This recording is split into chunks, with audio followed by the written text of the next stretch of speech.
When creating a section view of an assembly, you'll find options available that did not come up when creating section views of individual parts. Creating the section view line is the same. You use the same section view icon and sketch a line through the assembly. The difference becomes apparent after completing the section line, at which point this dialog box will appear, the section scope. With the section scope, when creating a section view through an assembly, it's possible to exclude one or more components from the section cut. Here, for instance, I wish to cut through the base plate and the bracket, but not the swing arm. By clicking the swing arm, it's added to the list of components that will be excluded.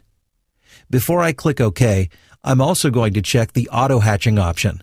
This will cause the crosshatch lines of adjacent components to alternate direction, making it easy to tell them apart. Now I'll click OK and click once more to locate the section view. As I zoom in, notice the swing arm has not been cut. Also notice how easy it is to tell components apart with the alternating crosshatch. If you need to change which components are cut, simply right-click on the section view and select Properties. The Section Scope tab is the same one we saw when the view was first created. I can add to the list of excluded components or take items away either by clicking on them again